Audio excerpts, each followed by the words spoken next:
अभी बजट सुना, बहुत सारे फैसले भी चल रहे हैं, तो हमने सोचा कि SDPI की तरफ से जो हमारे एक्सपर्टियाँ हैं, बहुत सारे TV चैनल के गाए बगाए बातचीत हुई है, लेकिन ओवरऑल इसको हम कैसे देखते हैं उस पर आप लोगों से बात हो सके। मजमूई तौर पे अगर आप देखें, बजट तो एक तखमीना होता है गवर्नमेंट के अखराजात और इनकम का, लेकिन फिर क्यों इतना इंटरेस्ट होता है? इंटरेस्ट इसलिए होता है कि ज़ाहिर है इससे लोग इम्पैक्ट हो रहे होते हैं, पॉलिसीज इम्पैक्ट हो रही होती है, इंडस्ट्री इम्पैक्ट हो रही होती है, मुख्तलिफ तरह के स्टेक होल्डर इम्पैक्ट हो रहे होते हैं। उस इम्पैक्ट का तजिया करने के लिए हमारे साथ एक्सपर्ट पैनल मौजूद है SDPI का। डॉक्टर खालिद हैं, डॉक्टर फरिया हैं, डॉक्टर आबिद साहब हैं, डॉक्टर साजिद हैं, हमारे साथ जैनब मौजूद हैं, डॉक्टर जैनब हैं, बाकी और जो भी बात करेंगे। तो मैं पहले डॉक्टर आबिद साहब से गुजारिश करूँगा कि सर ज़रा ओवरऑल जो पिक्चर है उसके बाद जो कि हुकूमत को कम पे करना है। दफाई अखराजात बजा तौर पर बढ़ाए गए हैं। हमने अभी हालिया जो जंग थी, इंडिया का जो पिछले साल का डिफेंस बजट था वो 80 अरब डॉलर है। हमारा जो डिफेंस का बजट है वो 7 अरब डॉलर है। उनकी बॉडी लैंग्वेज बिल्कुल डिफरेंट थी जो पहले दिन स्पीच की थी।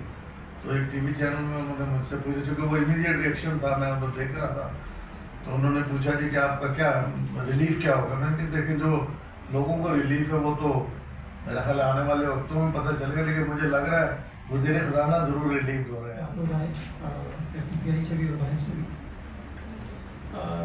बजट जो स्पीच होती है उसमें हमेशा दो हिस्से होते हैं। एक होता है नंबर्स प्रेजेंट करने से पहले और एक नंबर प्रेजेंट करने के बाद। जो पहला हिस्सा होता है वो हमेशा बड़ा खुशनुमा होता है, उसमें वादे होते हैं वही रिफॉर्म्स के। तो ओवरऑल ये जो बजट था, जैसा कि डॉक्टर साहिब साहब ने कहा, स्टेबलाइजेशन का बजट था जो एक्सपेक्टेड था, क्योंकि इवन जब आप बेसिक वर्क कर रहे थे तो IMF की टीम यहाँ पे थी, तो वो अंडरस्टूड था कि एक स्टेबलाइजेशन का बजट आएगा। गवर्नमेंट ने कोशिश की रिलीफ देने की कि थोड़ा सा स्टेबलाइजेशन के साथ रिलीफ को मिक्स कर दिया जाए। कमिटमेंट ज़रूर थी और वो हमें वहाँ से भी नज़र आती है कि बजट आपका 2 से 10 जून पे गया, क्योंकि गवर्नमेंट निगोशिएट कर रही थी कि कहीं ना कहीं से जो रिलीफ है वो निकल सके। शॉर्ट टर्म व्यू है बजट को, अगर आप ओवरऑल देखें तो प्रिपरेशन है नेक्स्ट ट्रांच की जो हमें IMF की आनी है। जो हालात वहाँ से बेहतर हो रहे हैं तो ग्लोबल इकोनॉमी में pick up again. And again, this is coming with a focus on social sector based on 18th Amendment. So अगर हम एक total entire umbrella of social spending देखें या safety net देखें, तो huge amount is going to social spending and safety nets, which is exceeding the defense budget by a very large amount. अच्छा, now coming to social protection. So social protection receives 716 billion, 21% more than the last time. Last year it was again a very huge allocation of 592 billion. There was a mention by the finance minister that this year 10 million households will be getting the flagship program of Kafalat, the cash grants, and then 12 million would be receiving the educational stipend, all the households belonging to the poor and the vulnerable. अगर हम social protection की बात करें, I believe if there is any budget शामिल है तो नतीजा क्या होगा? उधर पानी की शॉर्टेज कम है।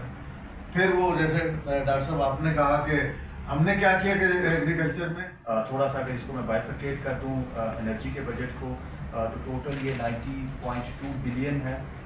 0.84 बिलियन फॉर तरबेलाज 5th extension, 3.5 billion for Sukhi Kinari, और ये सिर्फ इनकी ट्रांसमिशन लाइंस के लिए। 10.9 billion for Dasu Dams transmission line, 2 billion for Mohammed Dams transmission line, 1 billion for transmission line for Rahim Yar Khan to Moro. This is a welcome development. इस तरह से कि पाकिस्तान ये कॉरेस्पॉन्डेंट हूँ मैं। डॉक्टर साहब से क्वेश्चन करूँगा कि सॉरी क्वेश्चन नहीं, सीरीज़ ऑफ क्वेश्चन है। पहला तो ये है कि सिगरेट को नहीं छेड़ा गया, सिगरेट नस्वार को, टोबैको को बिल्कुल नहीं छेड़ा गया बजट में।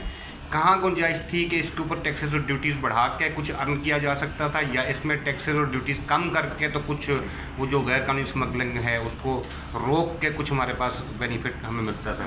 दूसरा ये है कि ये समझ रहे हैं कि ये जो हमारा जो जिसको हाइब्रिड कार्स कहते हैं इसको इन्होंने मतलब महंगा कर दिया, तो क्या लोग हाइब्रिड कार अगर महंगी है तो लोग इलेक्ट्रिक व्हीकल की तरफ जाएंगे? अवेलेबल है इलेक्ट्रिक व्हीकल और उसकी जो चार्जिंग स्टेशन है या उसकी जो रिपेयरिंग यहाँ पे अवेलेबल है उसकी तरफ जाएंगे, या वो दूसरी कार की तरफ चले जाएंगे जो मतलब है अगर 100 लीटर का आप खर्च कर रहे हैं वहाँ से 300 लीटर पे वो उस कार की तरफ जाएगा? यानी कि ये कोई थोड़ा सा ये बताइएगा कि लोग शिफ्ट कहाँ पे होंगे, इलेक्ट्रिक व्हीकल पे या ज़्यादा कंज्यूम करने वाले? तीसरा मेरा ये है सर कि जो सोलर पैनल पे शिफ्ट की जो रफ्तार थी हमारी वो क्या थी, किस रफ्तार से कितने मतलब मेगाबाइट गीगाबाइट हम लोग पिछले साल में शिफ्ट हो रहे थे हम सालाना उस पे सोलर की तरफ, और अब जब ये रेट इंक्रीज़ हुआ है सोलर पैनल का यानी इस पर टैक्सेस बढ़े हैं तो इसके बाद वो रफ्तार कितनी मुतासर होएगी?